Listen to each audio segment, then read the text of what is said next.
Okay, so this is part 3 of the video. Somebody called me. When people call me and I'm doing lives, even though I put my phone on Do Not Disturb, it messes up the video. So, Dad, you can pick up where you left off. If you're just seeing this, make sure you go back and check the last 2. Sorry about that. And can you turn this on? Because I need to charge my phone. Oh, yeah, okay. Okay, we're about to pick back up.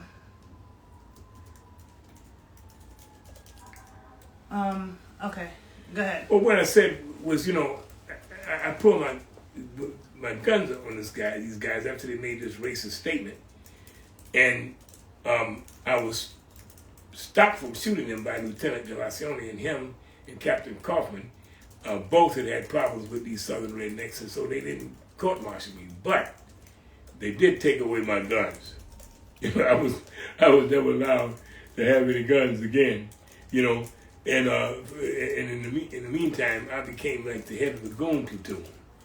The goon platoon went around and did all kind of work, like cleaning on the base and this kind of stuff and whatnot. But I was suspended from having any weapons, for a while, And while I was suspended, they decided that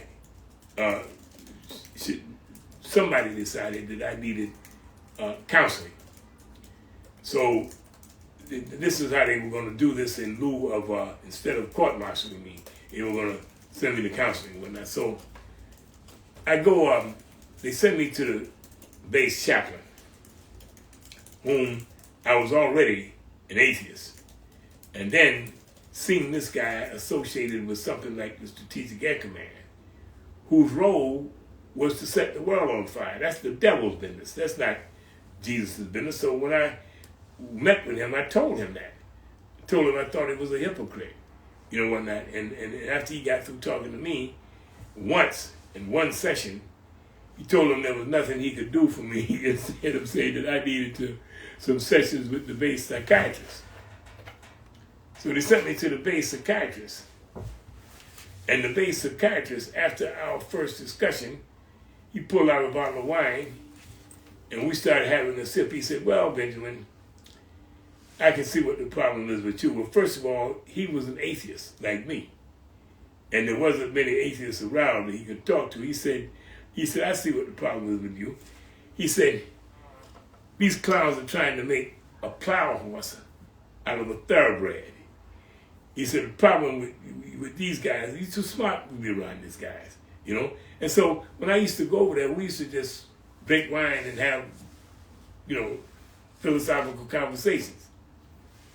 Until one day he told me that, and he said, "You're the most open-minded person I've met around here." And he told me, he had this theory that about human development, that he had this theory that he really couldn't discuss with anybody because, most people were too close-minded. He said, "But you look like you're open-minded." He said, "It involves the greatest taboo of our society." So I thought, oh shit, he gonna ask me whether I've been going up to Canada, banging white girls, which we all were. And I thought he wanted to talk about that. And I thought, okay, I gotta watch what I say. But what he wanted to talk about was far more, shocking than that. He had this theory about incest. He was doing these genetic study or something, and he told us, first time I ever heard the term genetics, and told me about how, there were a lot of superstitions, that people believe things that were not scientifically true. He said, like, for instance, everybody believes that if people engage in incest and produce an offspring, that the offspring will be automatically deformed. And he started telling me that was only if they began with inferior stock. And he really got into it. He started telling me how, if you had a superior stock, that you could produce a superior race through incest. And he started talking about how various royal families and whatnot intermarried with relatives. And I'm sitting there thinking, he's the one that needs counseling.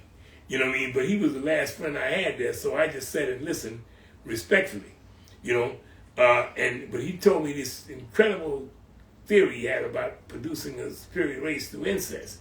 And I thought, everybody around here seemed to be a little bit crazy. So what happened is that some of my friends we had in the Air Force, back in the Army, they talk about platoons and this kind of stuff. In the Air Force, they call them flights. The different groupings are called flights. And on this base, this is a Strategic Air Command base. So everything was like really spit and polish. So if you, every flight, at the end of every month, every flight got so many merits and so many demerits. Merits were things that people in your flight did that were outstanding. Demerits were things that they did that were screwed up that caused you to lose points. But at the end of the month, one flight would get the crutch. That's the one who had the worst record. And another flight would get the trophy. That's the one who had the most merits. And these people were very competitive, these commanders. My commander, and of course they were graded upon the behavior of their troops. So some friends of mine snuck up to Canada without getting a pass. And they had an accident on the way back. And the officer, in order to keep from getting all these demerits, lied and said that he had given them permission to go. I knew he hadn't. So we got into a hassle because I would be advising people about their rights under the Unified Code of Military Justice, the UCMJ, and I was an atheist, and I'd be in there talking my atheist stuff and reciting Omar Khayyam and whatnot, and he started calling me that shithouse lawyer, that bongo beating atheist, because I had these little bongos. I couldn't play them. It just had some little bongos. I'd be beating them like I saw beatniks do, and we would be reciting Omar Khayyam and whatnot. So he really wanted to get rid of me. He thought that sooner or later I was going to do something that was going to cause him to put a permanent blemish on his record. So what had happened was I had belonged to a slush fund where all of us would put money in it, and we would use it to buy beer and wine. Well, when you put money in it, they would give you a check from the fund as a receipt. I forgot about that and found the check in my wallet, and I thought it was an actual check for some reason, and I went to the commissary and bought something with it, and it bounced. So when it came back, my Captain Wilson was the name. He said, "Benji, you really done it now. You forged the check." I said, "What?" And I went to explain. He said, "Listen, I know you didn't really forge your check. I know you're too smart to do some dumb shit like that." He said, "But according to the evidence here, you did." He said, "Now, when you go in to talk to an officer, you be at attention. And after a while, they say, 'At ease, soldier.' And you relax and they talk." He told me to stay at attention. He said, "I want you to stay at attention. And I don't want you to say a fucking word." He said, "Because you have an amazing ability to con people if they listen to you. And I don't want to hear nothing you got to say because I don't know what you might talk me into if I listen to you." He said, "I don't want you to say nothing. I just want you to pay attention." He said, "I want you out of my hair." He said, he was waving this around. He said, "I could probably send you to Fort Leavenworth with this, forging the check. But it would be a real mess on my record." He said, "Listen, I come from 3 generations of graduates of the military academy. My family has a great military history. And you are single-handedly about to screw it up." He said, "So I tell you what, I'll make you a deal." He said, "You're really not cut out for this." He said, "But a fast-talking bullshit artist like you will do very well in civilian life. And I want to help you get back in civilian life." He said, "If you work with me, I'll help you get out." And he explained to me, he said, "I want to get you the same discharge that Henry Ford II got." That was the son of Henry Ford, the great motorman. He said during World War II, Henry Ford II was an officer in the Navy. He said we needed to send him back into civilian life because his father, Edsel, who was the head of the Ford Motor Company, died. And Ford was a major defense contractor making weapons for the military. And we needed a steady hand at the helm of the company. So we needed him to leave the service and go back and run the company. So he got a convenience of the government discharge, which just says it's more convenient for the government for him to be in civilian life than to be in the military. He said, that's the kind of discharge I want to get for you. So I told him, cool. So we worked together, and he got me a convenience of the government discharge under honorable conditions, and that's how I got out early. However, after I was out for about a month, the Cuban Missile Crisis happened, where the world came very close to being destroyed in a nuclear war. I was appalled at the ignorance of people. I discovered that people didn't know anything about nuclear weapons. Like most people don't know shit about nuclear weapons. You all walking around like you think everything is fine, and we are on the verge of the nuclear destruction of the world right now. And right now, it's far more dangerous right now than it was at the height of the Cuban Missile Crisis. And that's not just me saying it. That's what the Union of Atomic Scientists say. They have a clock, the Doomsday Clock, which was set up by Albert Einstein in 1949 at the University of Chicago. And they put their hands on the clock depending upon how close we are to nuclear destruction.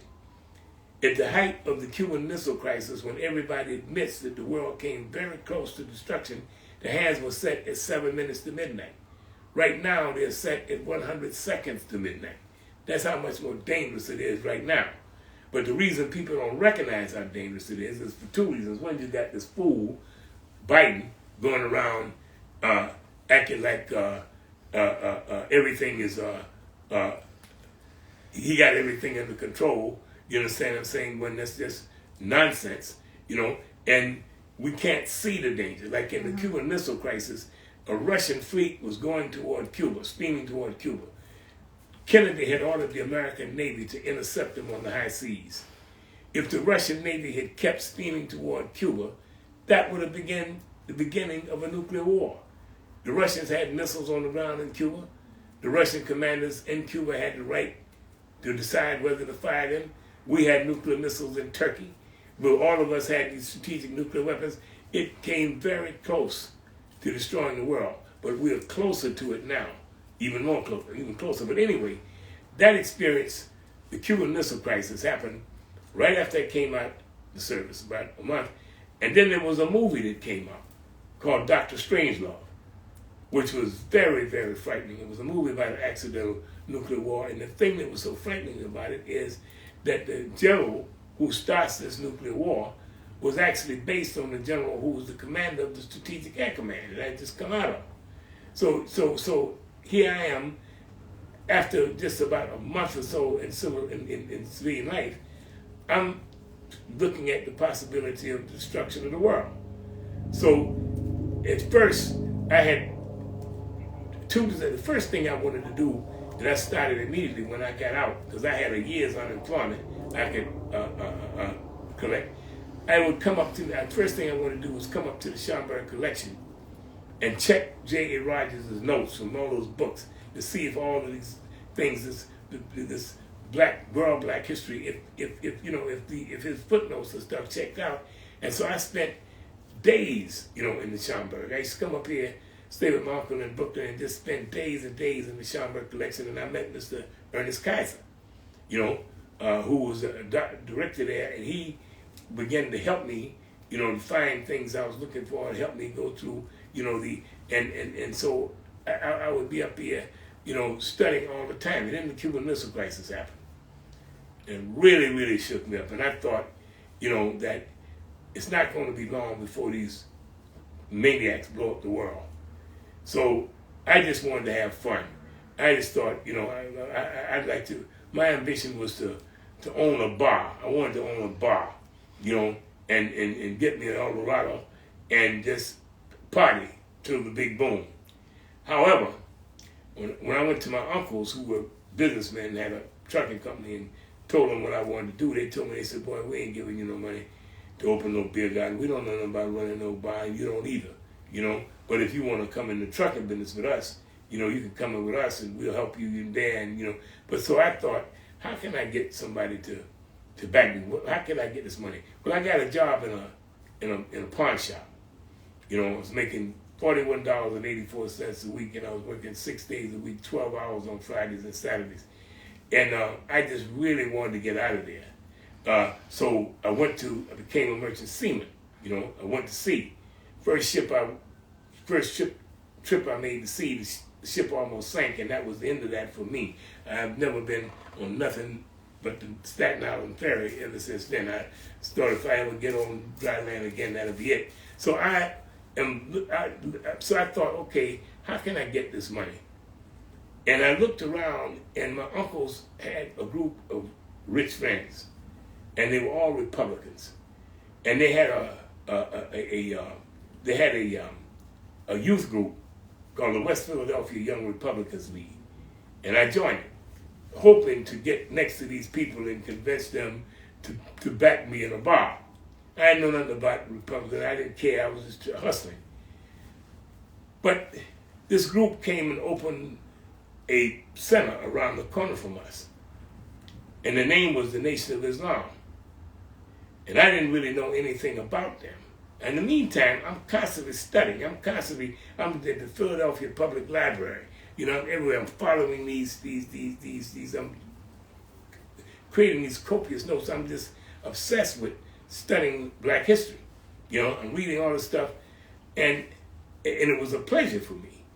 And so when these people opened around the corner, they said, I didn't know anything about them, but there was a scandal sheet called Confidential Magazine. It was like the National Enquirer, and it said the Black Ku Klux Klan. That was the headline, and that's how they portrayed them. Well, when I looked at it, I saw this guy that I had seen this man before, Mr. Muhammad. I had seen him in the Pittsburgh Courier, Mr. Muhammad Speaks, because the Pittsburgh Courier was a national black newspaper. There were several national black newspapers. The Pittsburgh Courier, the Baltimore Afro-American, the Chicago Defender. These papers came out all over. This was when the heyday of the black press. So I had seen him there, but I never really paid much attention to him, this column, Mr. Muhammad Speaks. So these people in the Young Republicans League, the Black Republicans, they thought that we didn't really need this hate group in our community and all that. So on Sundays, they used to have these forums where community people could come, and challenge them and voice their views. And so the West Philadelphia Young Republican League, we decided we were going over there this Sunday to this forum, and we were going to challenge them. And they picked me to be the spokesman for the group. So when we get over there, they had a visiting minister from New York. When I saw his name on the program, I thought his name was Malcolm X because I thought it was a Roman numeral. But Malcolm X was the speaker this day that I was supposed to debate. I'm 19 years old, almost 20. And when he came out, he had on these horn-rimmed glasses and a kind of, ill-fitting suit. I had on a Botany 500. I had on my Mr. B collar and my French cuffs and whatnot. I took one look at him and I thought, this guy is a square. This is going to be easy work. Well, he got up and started speaking. First, I wasn't paying much attention to him, but then, he said some things that really got my attention, and I began to pay real close attention to him.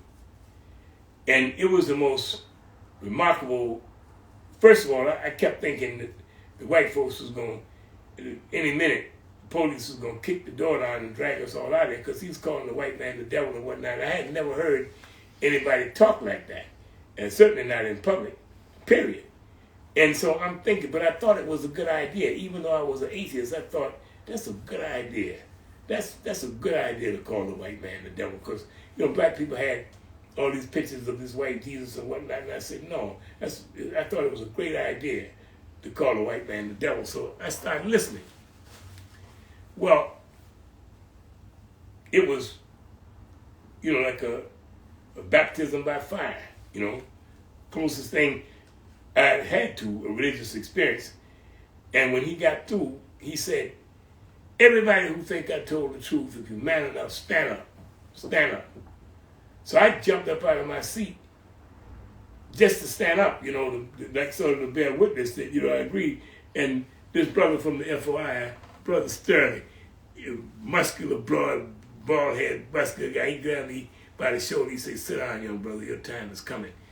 I had gotten so wrapped up in Malcolm's speech, I forgot that I was there to debate him.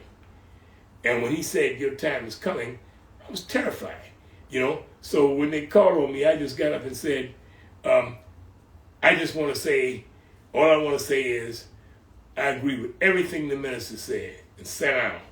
You know, my boys couldn't believe it. You know what I mean? I didn't have nothing to say. I didn't want nothing to say. I said, I agree with everything. So when it was over, I ran up to him and I say, "Mr. Malcolm X, that's the greatest speech I ever heard."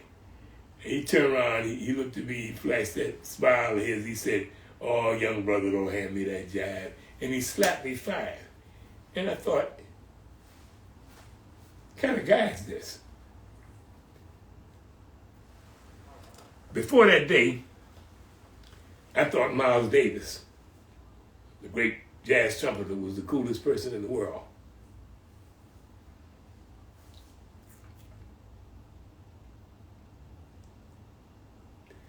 Malcolm replaced him at that moment.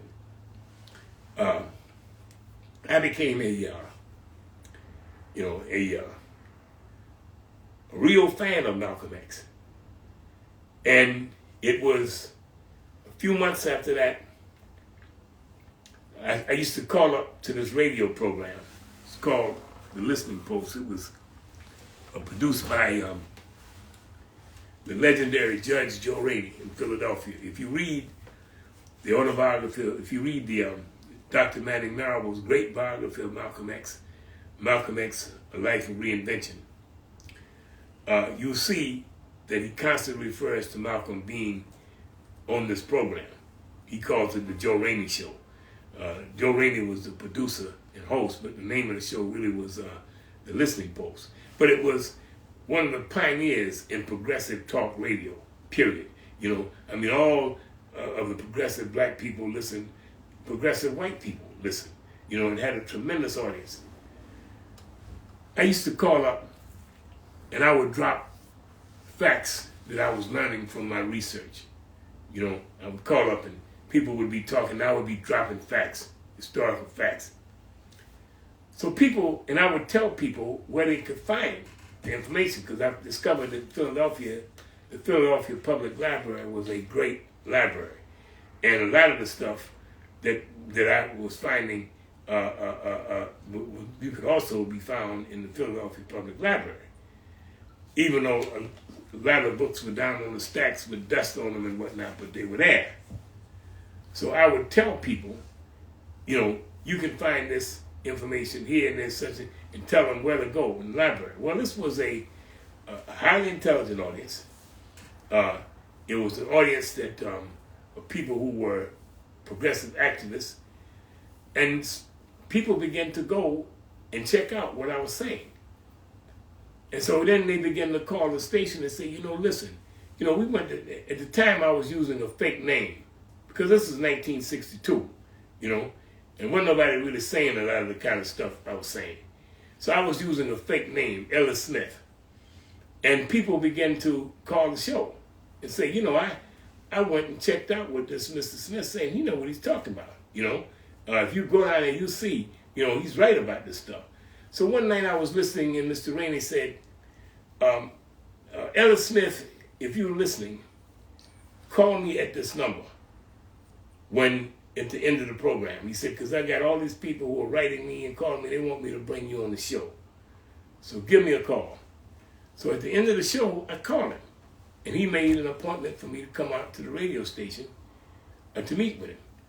Well, there was a brother named Aaron Wright.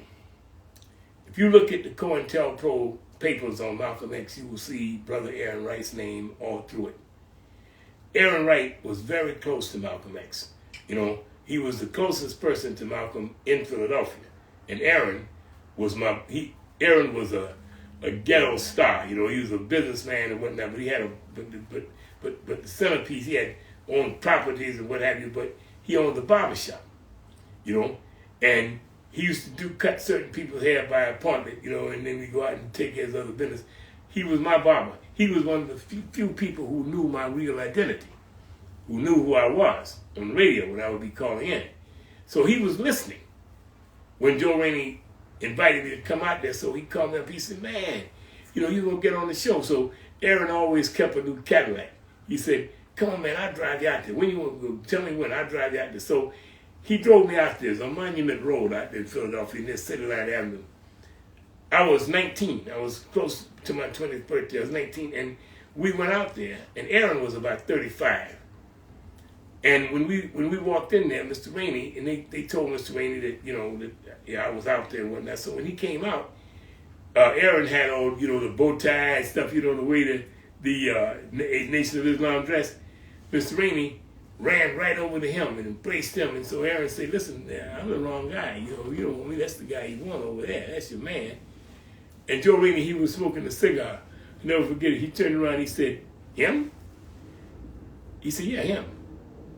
So he looked, he said, but he's a fucking kid. You know, he can't be Ellis Smith. I said, yes, I am, Mr. Rainey. And when I spoke, he heard my voice. He said, it is you.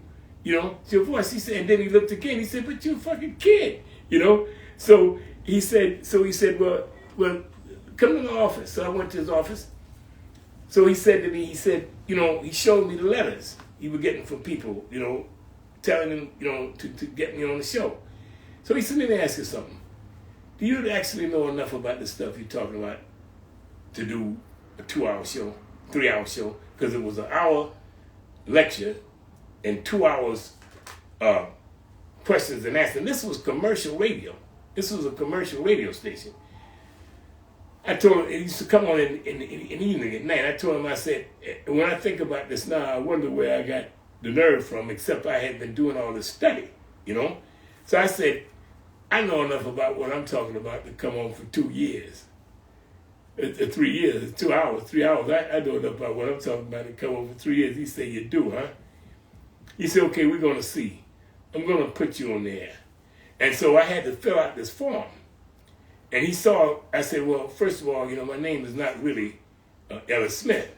You know, it's George Benjamin. So George is my grandfather's name and my father's name, and it's my middle name. But Playthal was too weird. When I was a kid, I didn't want to tell nobody that my name was Playthal, so I always used my middle name. So, but when I had to fill out the form, I had to fill out formally, you know, select my name like it was on my driver's license and, you know, official documents. So I put Playthal George Benjamin. So Mr. Rainey looked at the thing. He said, what is this? I said, that's my first name. He said, I thought your name was George. And I explained that, well, no, George is really my middle name. So he said, how do you pronounce this? I said, Playthal. He said, he stopped, he looked at me, he said, let me ask you a question. With a unique name like this, why do you go around the place calling yourself George? He said, George is going to die when you come on the air. You're coming on the air as Playthal Benjamin. You know, George is going to die that night. So on the 25th of May, 1962, my first birthday, my 20th birthday, I went on the air, live. I did an hour-long lecture titled, Was Ancient Egypt an African Civilization? And that was a result of the question I had asked a couple of years earlier when I was at A&M. I did an hour lecture on it, and I took 2 hours questions, and it changed my life. First thing that happened was this lady called up who Mr. Rainey knew very well. They had been in many struggles together. And he said, Joe, you know, this is the Queen Mother. She said, I've been sitting here listening to this young man for, at that time it was 2 hours. I had lectured for an hour and I had taken an hour worth of questions. So I've been sitting here listening. She said, I keep thinking, yesterday he was a teenager. She said, now Queen Mother Moore this is a woman who dropped out of school. She got a little past elementary school. She's one of the most brilliant people I've ever met. And I have been around the world and spoke to everybody twice. I've lectured at Harvard, at the Sorbonne in Paris, at university, all kind of great universities. Met some of the smartest people on earth. Never met anybody I hold in high regard than her. Even now, 62 years later, a week doesn't go by that I don't end up quoting her 2 or 3 times.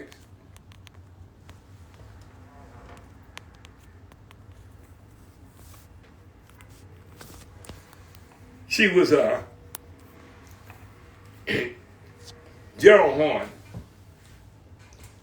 our greatest historian, is the greatest historian writing in America today. And I say that's based on the number of books he's written and the broad range of his erudition, the broad range of books he's written about, his topics he's written about. Gerald wrote a book on a guy named Benjamin Davis. Benjamin Davis was famous as the communist congressman from Harlem in the 1940s. He served 2 terms in the New York City Council running on the Communist Party ticket from Harlem. The genius who got him elected was Queen Mother Moore. She was his campaign manager. Gerald Horne calls her the most gifted organizer that the left produced. The old left produced.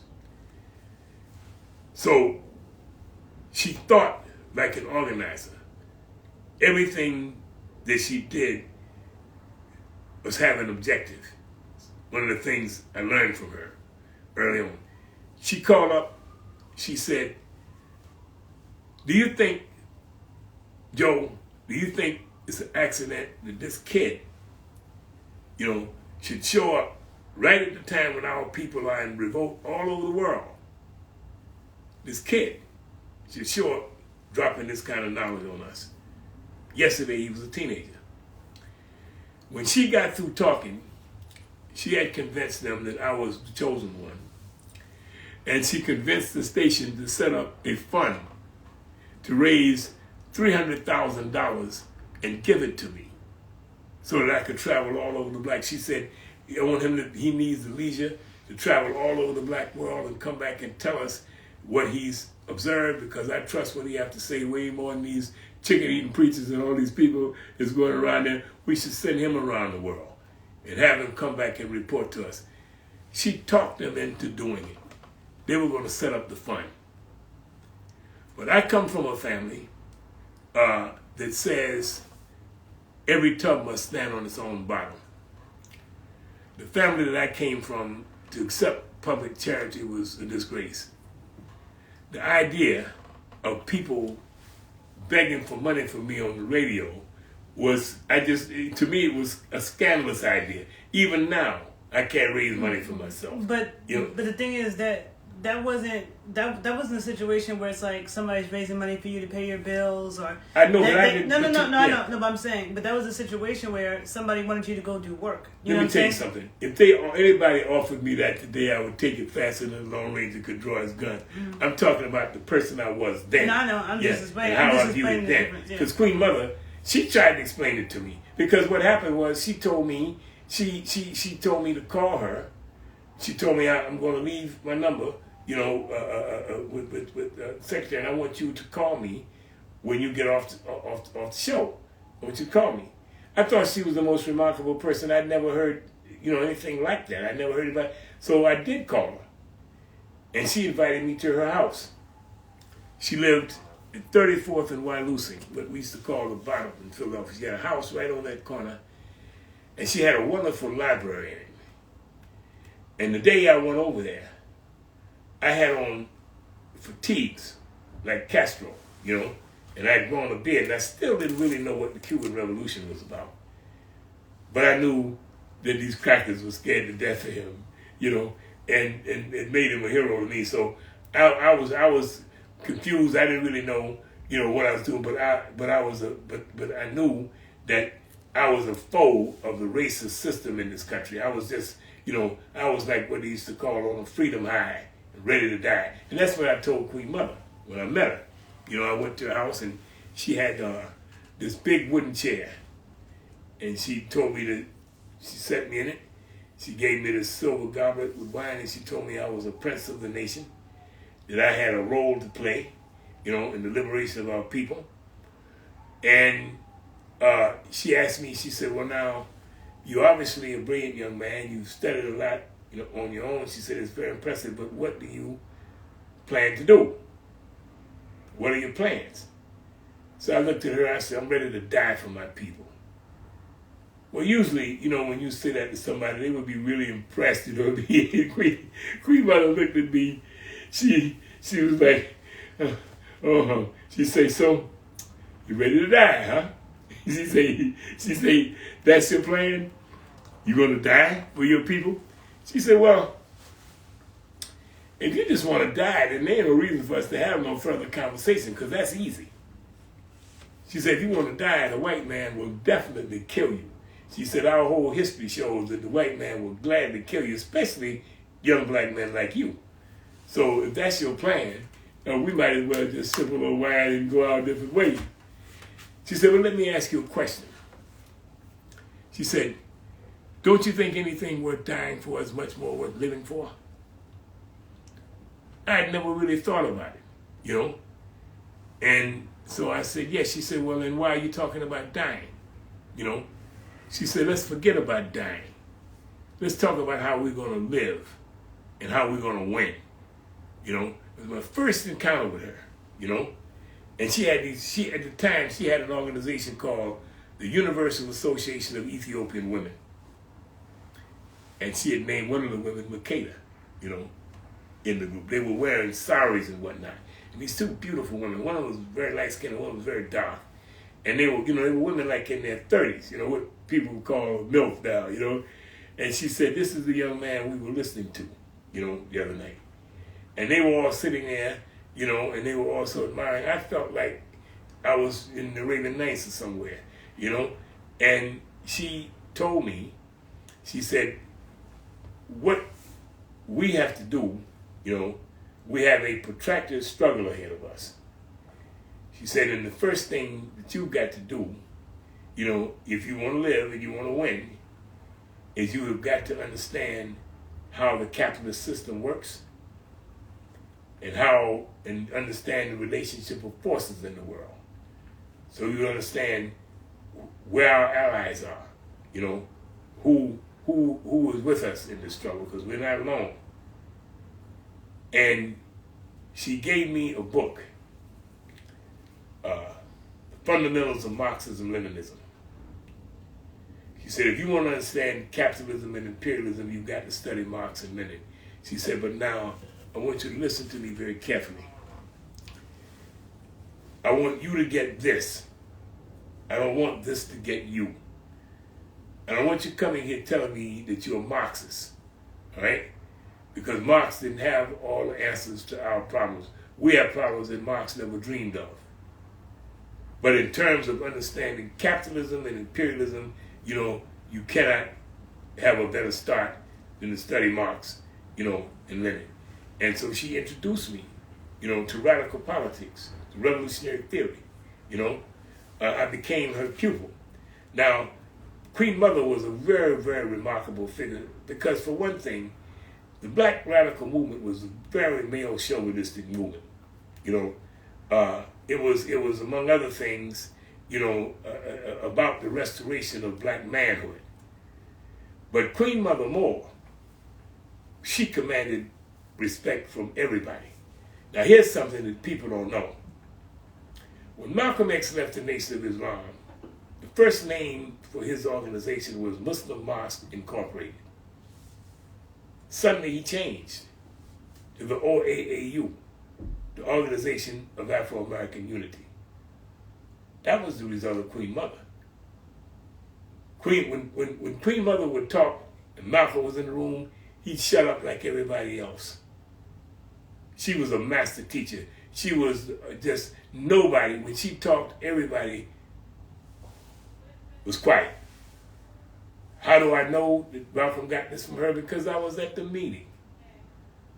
I was at the meeting. When Malcolm, if you read Manning Marable's book, you will see that the first meetings that Malcolm had in putting together his organization was held at a barbershop in West Philly. That was Aaron Wright's barbershop. Aaron Wright's barbershop was at 37th and Lancaster. Queen Mother's house was at 34th and Wyalusing. That's just a few blocks away. Aaron brought her by there. Malcolm by there. Malcolm knew who she was. Everybody knew who she was. He brought Malcolm by there, and she explained to Malcolm that Muslim Mosque Incorporated was too sectarian. Too sectarian. You need an organization that is secular, that can embrace our people of all beliefs, whether they're religious or not religious. She said, because nobody, she said, she said, I don't believe any of this, but if I was, my religion would be Orisha Voodoo. She's the one who introduced me to Baba Nana Osurjaman Adefumi I, the founder of the Yoruba nation here. That's how I got the name Adetunji Adeniji. But that's getting ahead of himself. When I met Queen Mother, she was getting ready. She had two sisters. She had a sister named Eloise and Rita. They were all in the struggle. She was getting ready to embark on a nationwide tour with her two sisters. She had written a pamphlet called Why Reparations. Now, nobody was talking about reparations. Queen Mother was the founder of the reparations movement. They drove from Philadelphia to California. The first time they went the northern route, they went up through Detroit, Chicago, they hit all the major cities, and they came back the southern route, down to Texas, up through the south.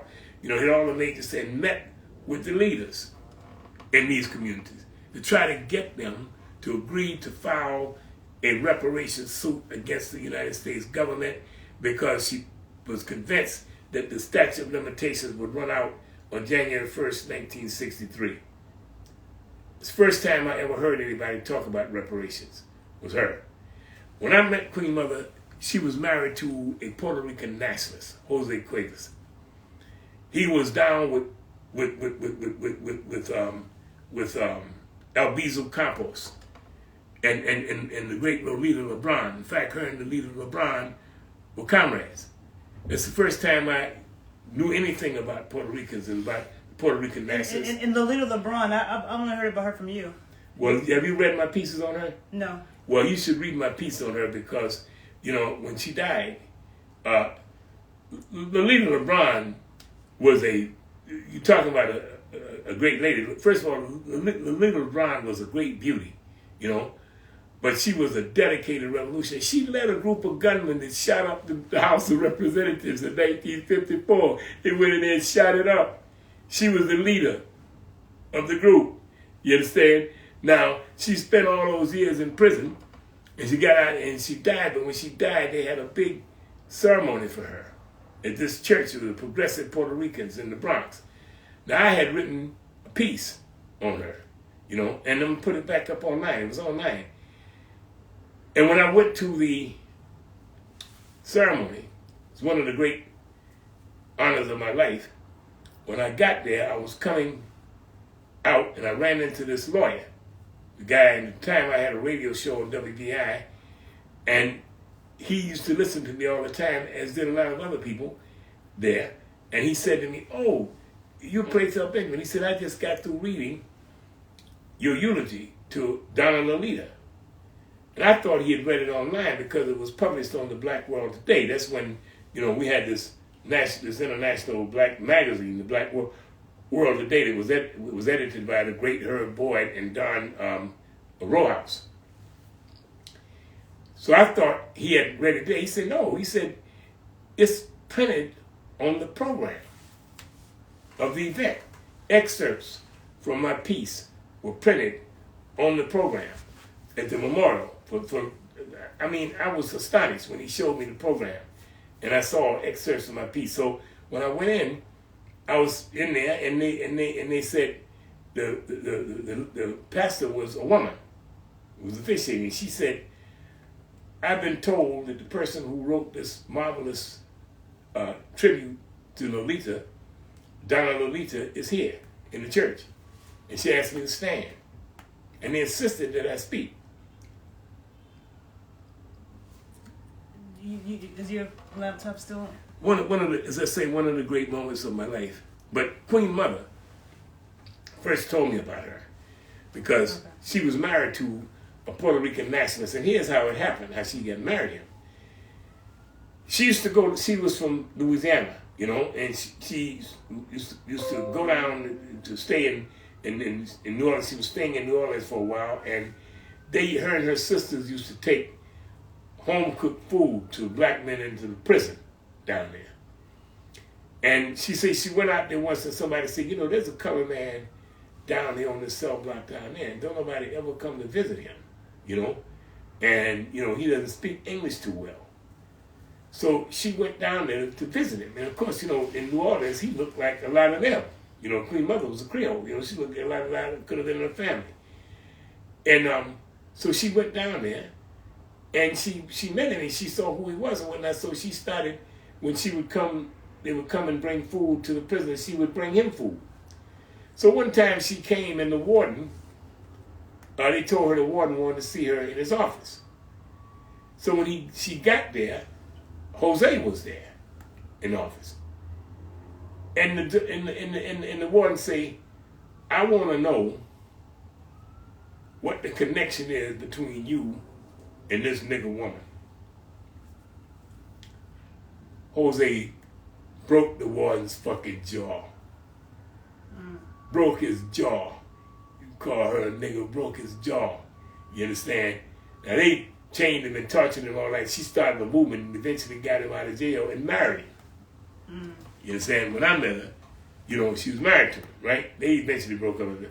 But that was my first, she introduced me to the Puerto Rican nationalist movement, right? Early on, when I first met her. Then she introduced me to the radical labor movement. And this is all within, you know, months after we met, right? Mm-hmm. After she came back from that trip across the country on the reparations tour, she took me to a big labor rally in Youngstown, Ohio. These were radical unionists, steel workers or whatnot, this was the beginning of the Rust Belt, beginning of the closing down of all these American steel mills that now that whole area, that wasteland there, you go through there and you see all these big rusting factories that used to be booming steel mills. This was the beginning of it. I saw Queen Mother speak to a group of largely white blue-collar workers. And I saw that with the right message, if you could gain their ear, you could speak to them. You could win them over. You could lead them. This is what I saw. Queen Mother spoke to, this was a auditorium full of mostly white, blue collar, a lot of the kind of people who support Donald Trump now. You know what I mean? Queen Mother told me from the very beginning. She said the Marxists act as if it is a foregone conclusion that the working class is going to turn to the left, that they are going to answer Marx's call for the workers to organize and take over the factories. She says, but, you know, white American workers, because of their racism, they could just as easily become fascists. They could just easily become Nazis. You understand what I'm saying? And there was always a danger in that. So anyway, when she spoke to them, I saw one of the most masterful displays of mass oratory that I've ever seen. She got up, she said to them, she said, you know, she greeted them, she told them how, you know, saddened she was by the fact that they had all lost their jobs.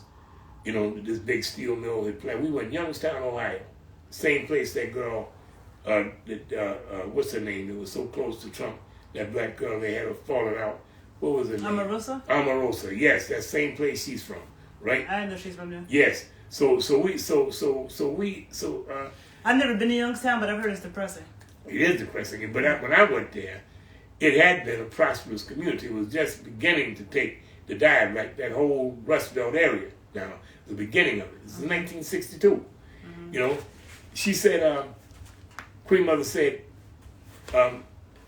she told them how sad she was that the capitalists, the heartless capitalists, they decided to take away the bread from their tables. She said, but there's something that you all have got to understand. If you're going to survive, you got to understand this. She said, now, I know this is going to come as a shock to most of you, especially coming from, a colored woman. But I have to tell you this. And what I have to tell you is, even though they have told you you are not the white man. I didn't know what she was going to say. She said, you are not the white man. Not the real white. She said, not the real white man. She said, oh, you might, have light skin color, but you're not the real white man, because the real white man is powerful. The real white man, is rich. The real white man is the one that is closing down your factory. She said, listen, she said, the real white man would not have you at his dinner table. She said, you know how I know? Because I worked in his dining room and in his kitchen, and I know he wouldn't have you at his table. She said, by the way, now she had gotten the names of the president and whatnot and executives of the steel company. She said, by the way, when is the last time Bob so-and-so, she David John Doe, when the last time he had you and the missus over for dinner? When the last time you been over to, he invited y'all over to dinner?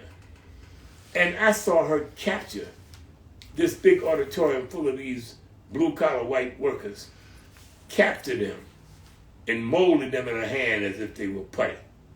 Okay. So I'm interrupted really quickly, just briefly. So there are people that keep saying that there's people who've said that you need to have a series of lives. That does he have a podcast? Does he have a YouTube channel? He does have a YouTube channel. I will post it when I save this video. I'll post his YouTube channel. Well, I'm launching. I have a presence on YouTube. You can put my name in. I have quite a few pieces on YouTube, lectures and various things. But I'm starting a YouTube channel called Commentaries on the Times, where I'm going to be giving my views on all the major issues of the day. It's the same thing for my print series. I've been doing this. I had a series, Commentaries on the Times, on the radio for years. If you go on Google and put Commentaries on the Times radio, you can find a couple of my radio broadcasts with the great Dr. Gerald Horn, Dr. Basil Wilson, leading American intellectuals, and you can hear some real serious intellectual discourse. But I'm launching Commentaries on the Times, my channel, where I'm going to be giving, as a matter of fact, I may launch it next week. I'm going to begin with what I call the Ukrainian Quartet. It's going to be 4 commentaries on the Ukraine, which will be the equivalent, of a revisionist graduate course education on what's happening in the Ukraine. And you should look for it. It's Commentaries on the Times. It's going to be on YouTube. It's going to be Commentaries on the Times. And I'm beginning with a commentary. I'm going to do 4 commentaries on the Ukrainian Quartet. I'm going to do a commentary on Martin Luther King. And I'm going to do a commentary on Frederick Douglass and his wife. Those are going to be the first 6 that I'm starting with. But I'm going to have all kinds of commentaries. And these are fact-driven commentaries. This is not, just people that come on there and just be running off at the mouth. No, these are written commentaries, which I should read, because it won't look like I'm reading, because I'm going to be looking into a teleprompter, and I'm real good at that, So I won't be sitting and read. You will think that I'm talking right off the top of my head the way I am now. And to the C-SPAN question, he was saying that if you go to the C-SPAN YouTube page, C-SPAN Book World.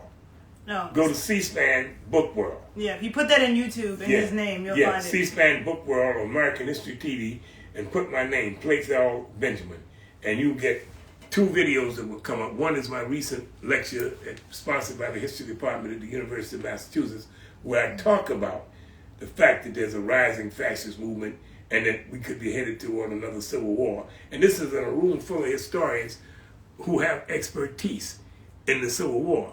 And you see that there's nobody on there who disagrees with me. In fact, they gave me a standing ovation, as you will see.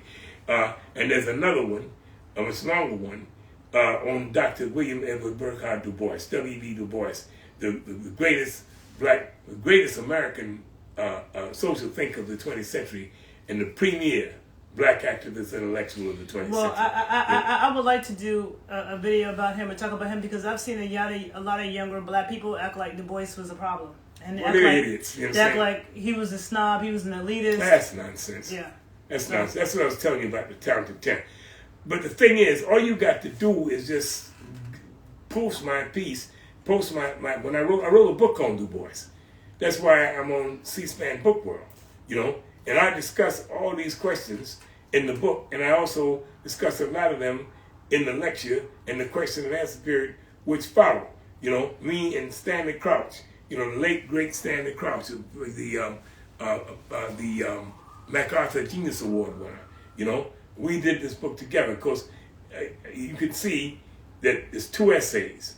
My essay is under my name, his essay is under his name, and I wrote 4/5 of the book, you know, which he concedes, you know, in the question and answer period. I'm not just saying this is true. And I give a real serious lecture on who Dr. Du Bois was. That's all they need to see, you know. See that lecture and read my book, and they'll know everything they need to know about Dr. Du Bois. A lot of people don't read. Well, then they don't want. Then they're idiots, and they don't want to know. No, I know, but I'm just saying since we're talking. Because right. I'm saying, but I'm just saying they don't have to read. They can just listen to my lecture. Let me just say this. Alexander the Great, after he had conquered the world, he went to the philosopher Diogenes, and he said, "I've conquered the world, but I can't conquer geometry." You know. I mean, why? And Diogenes said, "You may be master of the world, you may be king of the world, but there is no royal road to knowledge. Everybody must get it the same way. You know, you've got to study. You know, you've got to labor in the vineyards of prudence. You know, you got to study. There's no way that you can become learned without studying. You know, so if you're not willing to study, then I can't help you. No, but I'm saying everybody can't study everything. So I'm just saying sometimes in a conversation, like as an educator, I know no one's gonna read all the books I've read about health. Nobody has all that time. So when I'm doing videos talking about certain things, and I know that people have been brainwashed by a lot of stuff, I'm speaking to them in an educational way because I recommend books, but nobody has time to read books that I've read. But see, the thing is, they don't have to read the books. I've already read the books for you. That's why I write the commentaries. No, but you don't have to. I'm saying since we're having a conversation, I'm saying you like. I will also want to talk about them too. But I'm saying that all they need to do is listen to. I mean, I'm willing to have a conversation about Du Bois. Yeah, I mean, you should recommend books. I mean, I do too. But I'm saying in the meantime, just listen to my lecture on Du Bois. Because it's on C-SPAN Book World. Just listen to my lecture because and the question and answer period that follows. And then some people might want to read a book. If you have a time and want to read a book, read that book. Yeah. You understand? That's what I'm saying. But W.B. Du Bois is the most important black activist and intellectual of the 20th century. In this video, period. You have 1 minute and 40 seconds to wrap up. Yeah. Well, in any case, Queen Mother Moore was my first teacher in radical politics. She taught me, first of all, that there's no virtue in dying for any cause. You know, what you want to do is you want to live and win. She taught me, again, that there's certain things you have to study because this is a complex. If you want to be, in my case, she thought that I was leadership material and there was no getting around my having to study. If you read any of the revolutionaries, if you read Mao Zedong, look at Mao Zedong, the leader of the Chinese Revolution, Ho Chi Minh, Fidel Castro, Lenin, the leader of the Russian Revolution, they all wrote. They all studied, they all wrote. If you look at the radical leaders of the 1960s, Huey Newton got a PhD. Bobby Seals is teaching right now where he was when we first met him, and I will talk about that, you know, in the next session. You know, how when we first met Bobby Seals and Huey Newton, they were students at Merritt Junior College. So, you know, we recruited them in the ramp. If you look at Maulana Karenga has 2 PhDs. You know, Max Stanford, Muhammad Ahmed, who was the founder of the Revolutionary Action Movement, along with myself. Okay. He became a professor. I became a professor. We were all serious students. So this is going to be a series of conversations. We've been talking for 2.5 hours. Yeah, we will have a conversation about the Black Panthers. I wanted to get further along in this conversation, but as you can see, there's a lot to say and a lot of history. So we'll be having future conversations, so join us then. We will get into more about the Black Panthers. We're going to have one tomorrow, right? Thank you for listening.